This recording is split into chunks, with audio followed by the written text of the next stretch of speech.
Hello students, welcome to our mathematics class. Today our topic is polynomials यानी बहुपद part second. Students हमने बहुपद के बारे में कुछ टर्म्स कल पढ़ी थी.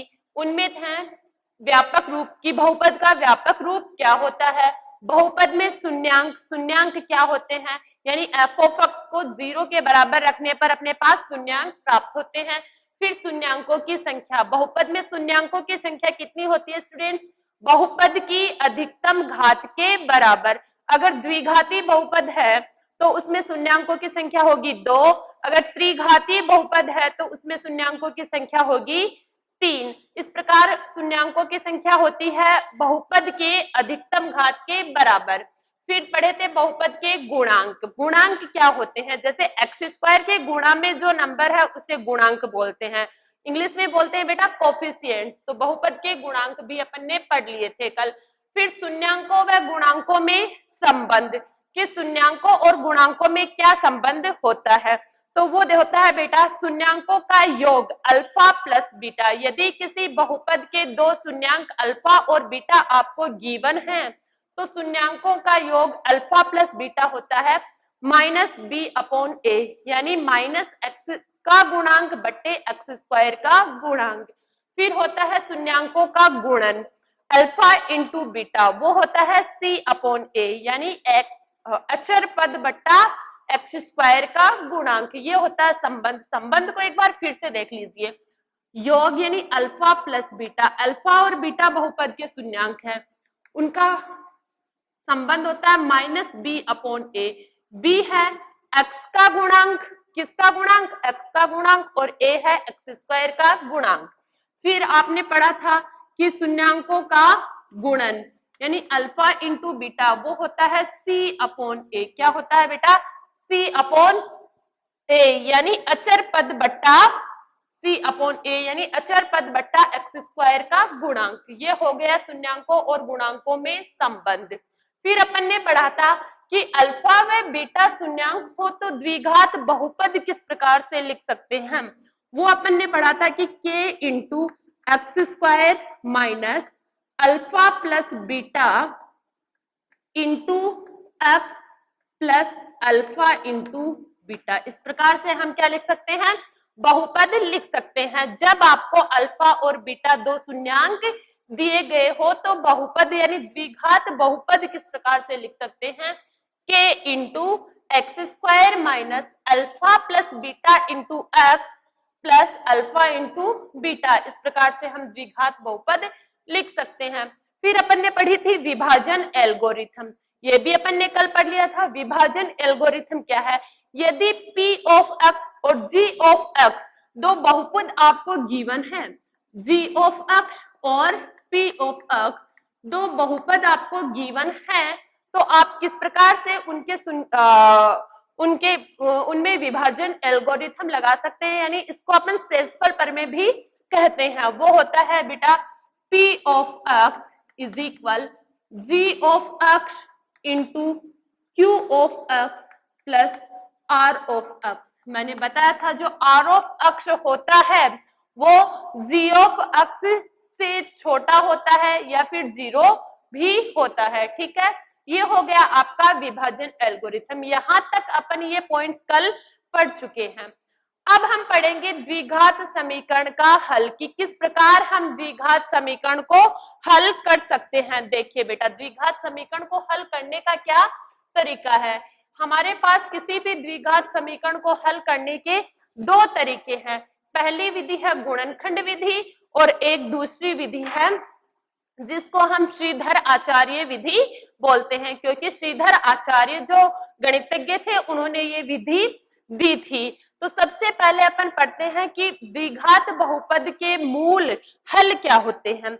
हल को अपन मूल भी कहते हैं, यानी x या फिर y. जो अचर द्विघात समीकरण में जो अचर होता है उस अचर का मान निकालना ही समीकरण को हल करना या समीकरण के मूल निकालना कहलाता है. ऐसे बोल दे कि द्विघात समीकरण को हल कीजिए या फिर द्विघात समीकरण के मूल ज्ञात कीजिए.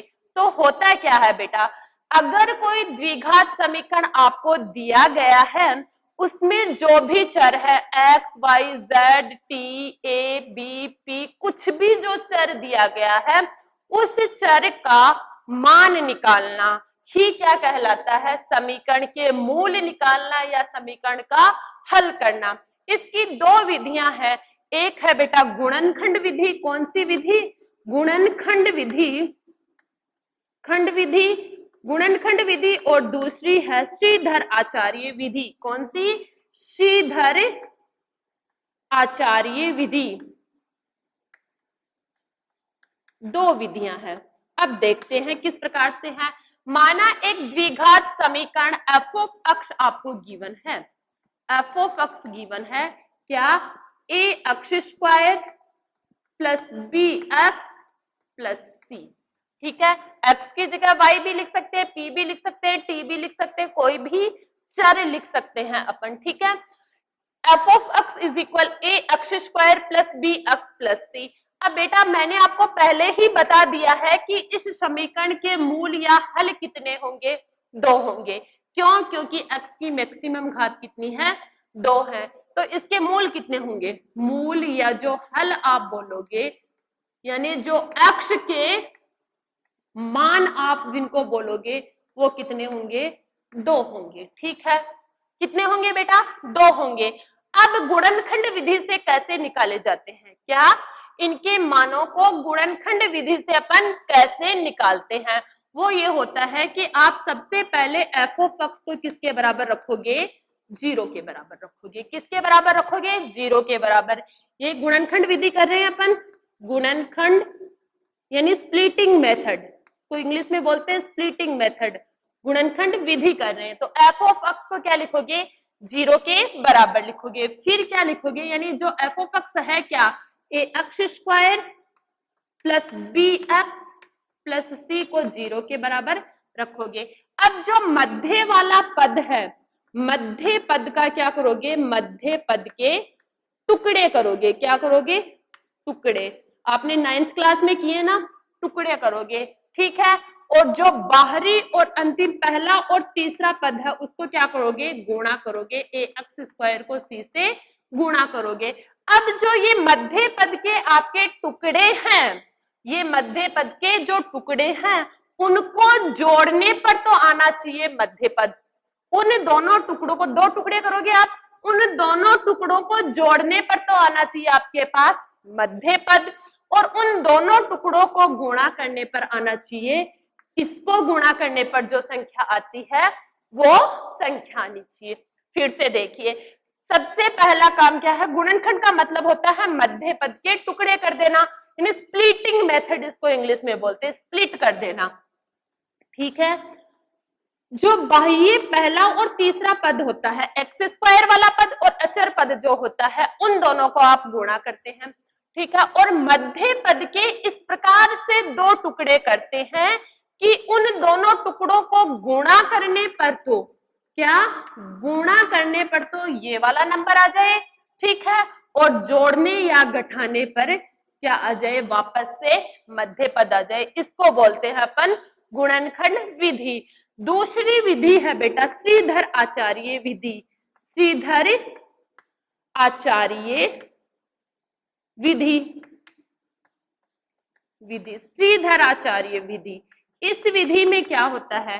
सबसे पहले आपको जो एफ ऑफ एक्स दिया होता है उसको आप लिखते हैं, यानी एफ ऑफ एक्स आपको गिवन है a x square plus b x plus c. ठीक है, एक्स का गुणांक कितना है? ए, एक्स स्क्वायर का गुणांक है ए। ठीक है, और x का गुणांक कितना है? b, और अचर पद कितना है? c। x का गुणांक है b, एक्स स्क्वायर का गुणांक है a, और अचर पद है c। तो ये x का जो मान निकालोगे आप, तो x का जो मान आएगा वो आएगा -b, यानी माइनस इंटू एक्स का गुणांक। देखो b कौन है? x का गुणांक ही तो है, तो माइनस इंटू एक्स का गुणांक प्लस माइनस, प्लस माइनस, यानी 2 मूल आएंगे, एक प्लस का आएगा एक माइनस का आएगा, plus minus under root B square, यानी एक्स के गुणांक का square, minus 4 into A into C, 4ac upon 2 into A. फिर से देखो x का मान कैसे निकालोगे, x is equal minus B plus minus under root B square minus 4ac upon 2a, B square minus 4ac upon 2a। फिर से देखिए बेटा, श्रीधराचार्य विधि जब भी लगाओगे तो आप a, b और c जो भी आपको बहुपद में दिया हुआ है वो लिखोगे, फिर a की जगह a को, b की जगह b को और c की जगह c को पुट करोगे इस फॉर्मूले में। श्रीधराचार्य इस फॉर्मूले को बोलते हैं श्रीधराचार्य फॉर्मूला, श्रीधराचार्य सूत्र। ये होता है x बराबर minus B plus minus under root B square minus 4ac upon 2a। Once again बेटा, x is equal minus B plus minus under root B square minus 4ac upon 2a। इसको आपको करना है याद, ठीक है बेटा। अब देखो इन दोनों समीकरणों से क्या निकाल लिया अपन ने, x के मान। ये द्विघात समीकरण को हल करने की विधि आ गई। अब देखते हैं मूलों की प्रकृति, या जो x के जो मान आए हैं उनकी प्रकृति कैसी है वो अपन देखेंगे, उनका नेचर कैसा है।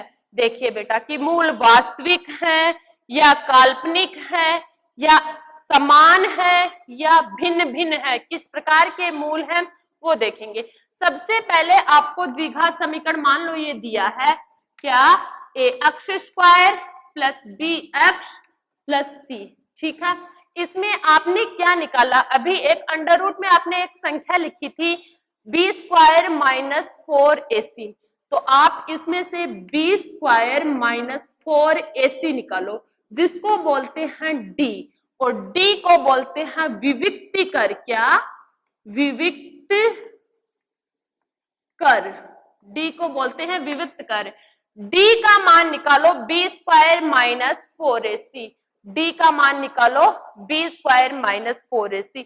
अगर d का मान ग्रेटर देन 0 है, यानी बी स्क्वायर माइनस 4ac को सॉल्व करने पर 0 से बड़ा कोई नंबर आपको मिल रहा है, 0 से बड़ा कोई नंबर आपको मिल रहा है, यदि ऐसा है, if d is greater than 0, यानी बी स्क्वायर माइनस, इसका मतलब क्या हुआ, B square minus 4ac is greater than 0।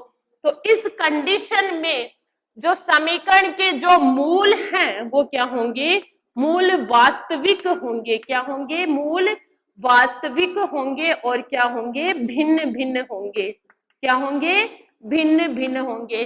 समीकरण के दोनों मूल क्या होंगे, वास्तविक और भिन्न भिन्न अलग अलग होंगे। किस कंडीशन में, जब विविक्ति कर d ग्रेटर देन 0 होगा, d इज ग्रेटर देन 0, यानी B square minus 4ac is greater than 0 होगा।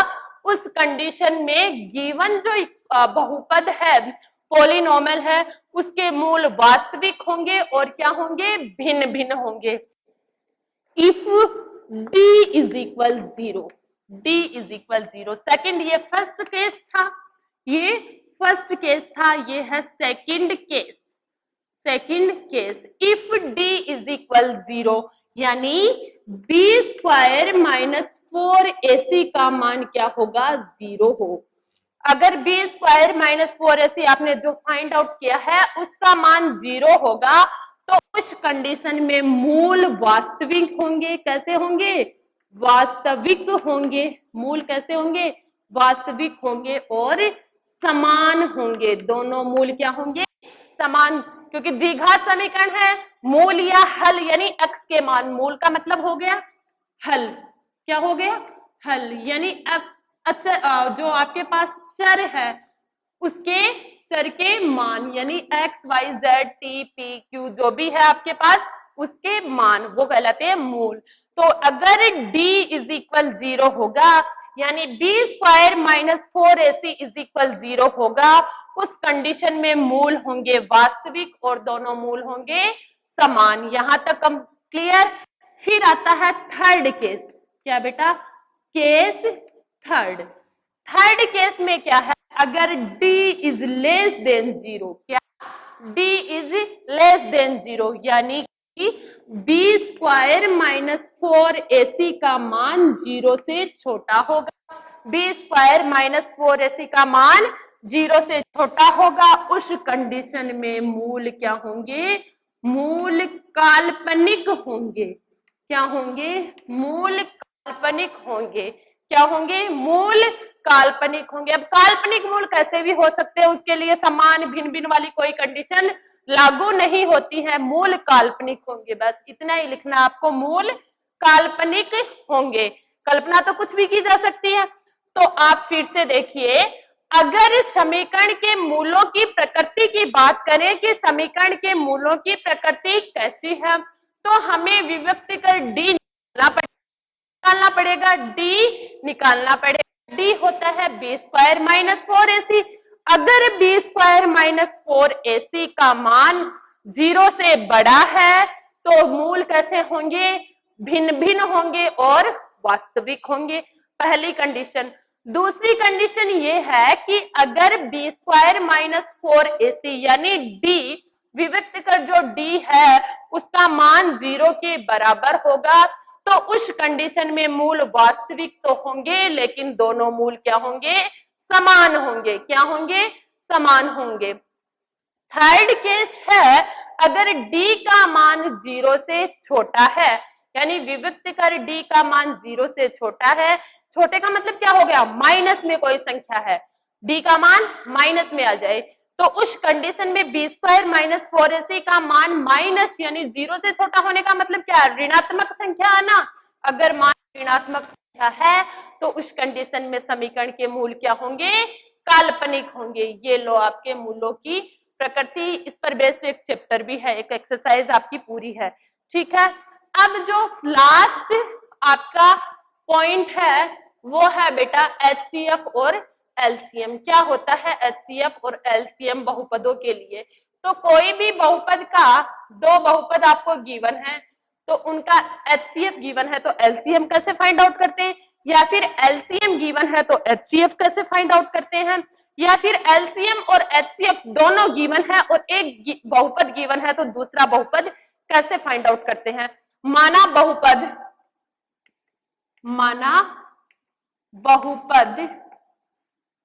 G ऑफ अक्ष व P ऑफ अक्ष है।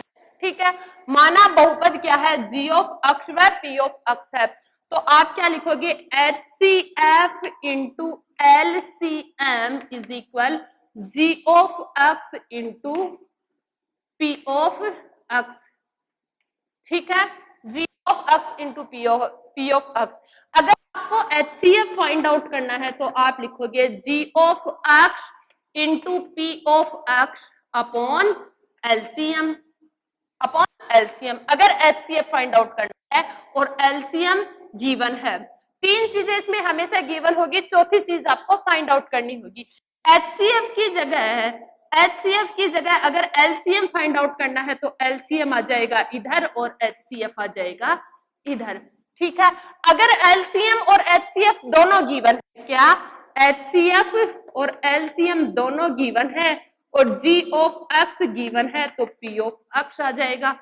क्या G ऑफ X गिवन है तो P ऑफ X आ जाएगा। अगर G ऑफ X निकालना है और P ऑफ X गिवन है, P ऑफ X गिवन है और G ऑफ X निकालना है तो इस टाइप से G ऑफ X आ जाएगा। बस इतना सा छोटा सा आपका HCF और LCM था।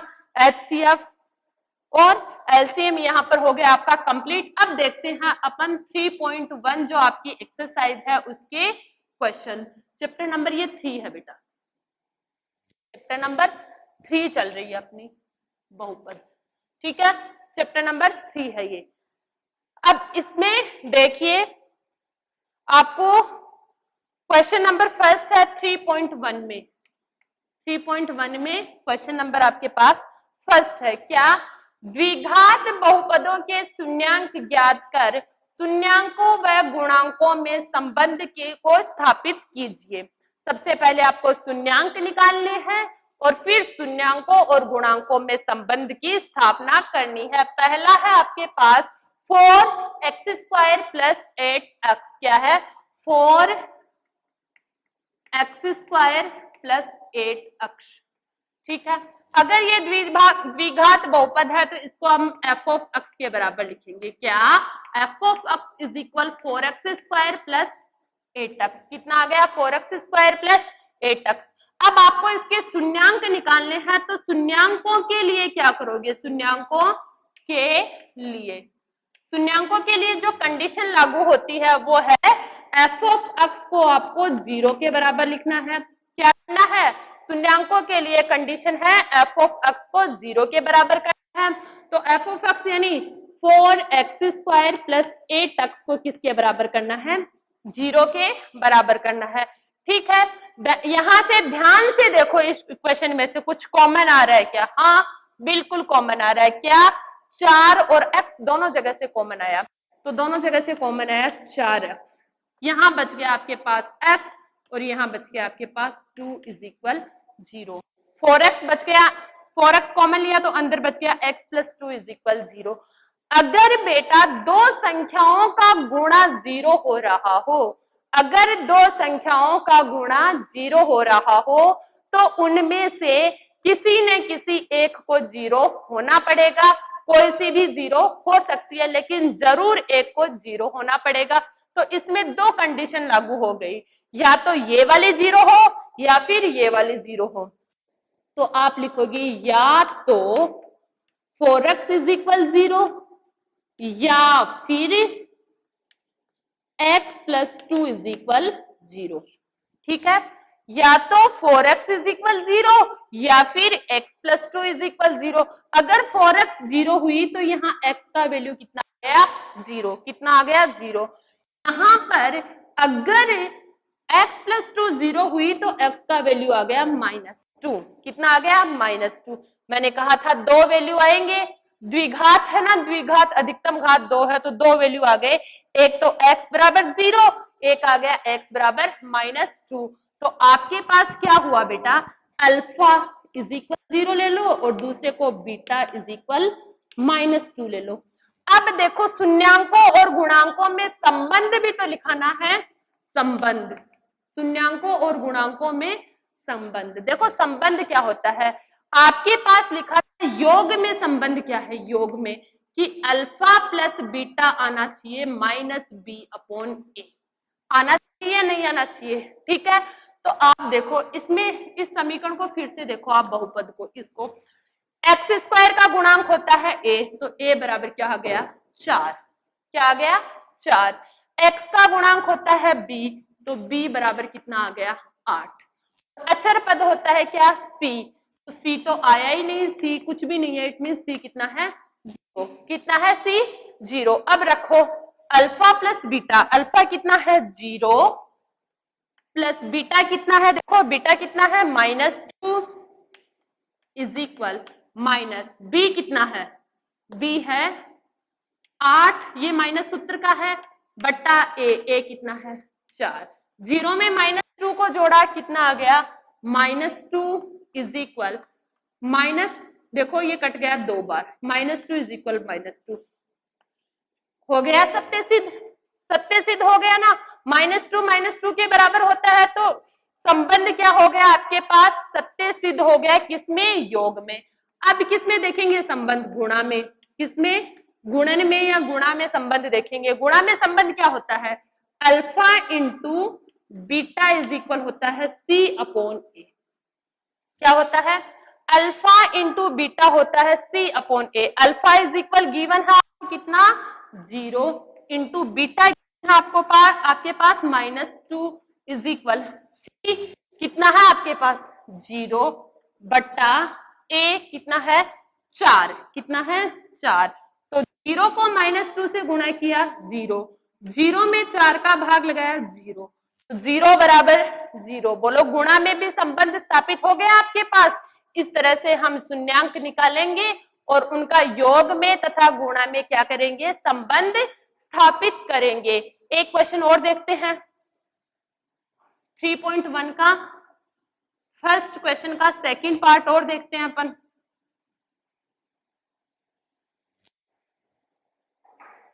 देखिए सेकंड पार्ट इसका क्या है? 4x² minus 4x plus 1, 4x² minus 4x plus 1। ठीक है, अब इसको सबसे पहले f ऑफ x के बराबर लिखेंगे। f ऑफ x बराबर आ गया 4x² माइनस 4x प्लस 1। ठीक है, शून्यांकों के लिए क्या करते हैं, शून्यांकों के लिए क्या करते हैं, f ऑफ x को 0 के बराबर रखते हैं। क्या, f ऑफ x को 0 के बराबर रखते हैं, रख दिया f ऑफ x को, यानी किसको, 4x² माइनस 4x प्लस 1 को किसके बराबर रख दिया, 0 के बराबर। अब गुणनखंड विधि लगाएंगे, अपन द्विचार्य भी लगा सकते हैं, लेकिन पहले अपन गुणनखंड विधि लगाएंगे। इसमें बोला भी गया होगा, हाँ गुण नहीं बोला तो नहीं गया, लेकिन फिर भी अपन गुणनखंड विधि ही लगाएंगे। तो गुणनखंड विधि में स्टेप लिखते हैं अपन, क्या लिखते हैं, स्टेप, यानी पहला स्टेप अपन ने क्या किया, तो स्टेप फर्स्ट है, अपन ने क्या किया, फर्स्ट वाले को और लास्ट वाले को मल्टीप्लाई किया, यानी 4x² को मल्टीप्लाई किया 1 से, इन चिन्हों के साथ मल्टीप्लाई करेंगे, 4x का भी प्लस है, इसका भी प्लस है, तो प्लस को लिखने की जरूरत नहीं होती है। तो कितना हो गया, 4x²। स्टेप जो सेकंड है आपके पास, स्टेप सेकंड है वो ये होगा कि ये बीच वाले पद है -4x, इसको आपको स्प्लिट करना है, यानी इसके टुकड़े करना है, और ऐसे टुकड़े करने हैं जिनको गुणा करने पर कितना आ जाए, प्लस के 4x², और जिनको जोड़ने या घटाने पर कितना आ जाए, माइनस के 4x। तो इसको मैंने कर दिया -2x और -2x। देखो माइनस के 2 में माइनस के 2 को जोड़ा, कितना आ गया, -4। तो क्या माइनस के 4 के तो टुकड़े कर रहे हैं, तो -4 तो आना चाहिए ना, तो माइनस के 2x और माइनस के 2x हो गया माइनस के 4x जोड़ने पर। ठीक है, माइनस के 2x को माइनस के 2 से गुणा किया, तो माइनस और माइनस को गुणा करने पर हो गया प्लस, प्लस चाहिए, 2 को 2 से गुणा करने पर कितना हो गया, 4, 4 चाहिए, x को x से गुणा करने पर x²। बोलो आ गया। फिर से देखो, जो माइनस के 4x है, 9th क्लास में किया हुआ है ये पार्ट आपका, माइनस के जो 4x है उसको करना है आपको स्प्लिट, यानी इनके टुकड़े करने हैं। क्या करने हैं, टुकड़े करने हैं। तो आपने किए माइनस के 2x और माइनस के 2x, दोनों को जोड़ो, -2x हो गया माइनस के 4x, कितने हो गए, माइनस के 4x। अब क्या करोगे आप, इन दोनों को गुणा करो, मैंने कहा गुणा करने पर ये वाला स्टेप फर्स्ट वाला आना चाहिए, यानी 2x को माइनस के 2x से गुणा करो, माइनस माइनस को गुणा किया प्लस, प्लस ही चाहिए, 2 को 2 से गुणा किया 4, 4 ही चाहिए, x को x से गुणा किया x², ये चाहिए। तो अब इसको स्प्लिट कर दो, तोड़ दो, देखो 4x², इसको क्या लिखा, -2x प्लस 1 बराबर 0। इस वाले पद को तोड़ के इस तरह से लिख दिया। ठीक है, फिर आप क्या करो, 2x को यहां से ले लो कॉमन, क्या कर लो, कॉमन ले लो, यहां से 2x को कॉमन लिया तो 2x बच गया अंदर। देखो 2 2 होता है 4, और x में से एक x कॉमन लिया तो x² होता है, तो x² में से x कॉमन लिया, x बच गया, -1, यहां से कॉमन ले लिया माइनस, क्या ले लिया, -1, तो ये हो गया, यहां से माइनस कॉमन लिया तो ये बच गया प्लस का, और ये आगे वाला प्लस का था, माइनस इसमें से आ गया कॉमन, तो किसका बच गया, माइनस का = 0। ठीक है, यहां तक आ गया समझ में। अब देखो, हमेशा जब भी आप कॉमन लोगे तो आप अपना चेक भी कर सकते हो, यहाँ जो दोनों ब्रैकेट में आई हैं वो चीजें हमेशा इक्वल होगी, अगर इक्वल है तब तो आप सही हो, अदरवाइज आपने कहीं ना कहीं मिस्टेक कर दी है। तो यहाँ देखो 2x - 1 2x - 1 दोनों जगह आया, इट मीन्स आप राइट चल रहे हो। अब 2x - 1 2x - 1 अगेन आप कॉमन ले लो, 2x - 1, तो अंदर आ गया 2x और यहाँ बच गया -1 = 0। अब मैंने बताया था अगर दो नंबर्स का मल्टीप्लाई 0 है तो दोनों में से किसी न किसी एक को 0 होना ही पड़ेगा।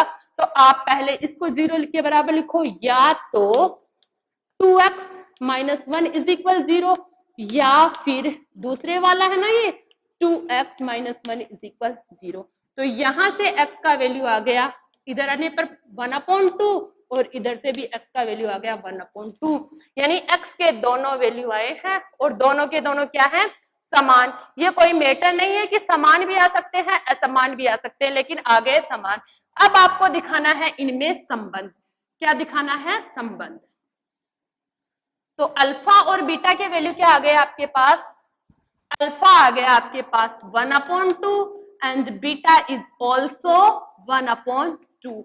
एफ ऑफ एक्स आपके पास था 4x² minus 4x plus 1। Is it clear, 4x² minus 4x plus 1। तो यहां से a आ गया आपके पास 4, b आ गया -4 और c आ गया आपके पास 1। ठीक है, अब देखिए बेटा, आपको दिखाना है संबंध। तो संबंध देखिए, संबंध होता है योग में सबसे पहले अल्फा प्लस बीटा होना चाहिए माइनस बी अपॉन ए। क्या होना चाहिए, माइनस बी अपॉन ए। तो alpha is equal 1/2 plus beta is equal 1/2 होना चाहिए। माइनस बी का मान कितना है, -4 बट्टा ए का मान कितना है 4। आधा और आधा हो गया 1 बराबर 4 से 4 कट गया, माइनस माइनस हो गया प्लस का 1, 1 बराबर 1। क्या संबंध सत्य हुआ, हाँ, संबंध क्या हुआ, सत्य हुआ, क्योंकि 1 1 के बराबर होता है। फिर देखिए गुणा में संबंध देखते हैं अपन, किसमें, गुणा में। वो होता है alpha into beta is equal C upon A. Alpha is equal 1/2 and beta is equal 1/2। C इज गिवन 1 और A इज गिवन 4। कितना है, A कितना है 4, C कितना है 1। तो 1/2 को 1/2 से, 1 को 1 से मल्टीप्लाई किया 1, 2 को 2 से मल्टीप्लाई किया 4। तो इधर किसके इक्वल आ गया, 1/4 के। तो 1/4 1/4 के इक्वल होता है। ठीक है, ये भी संबंध क्या हो गया, सत्य हो गया। आज यहां तक ही, नेक्स्ट करेंगे आगे के क्वेश्चन कल की क्लास में। तब तक के लिए thank you and all the best.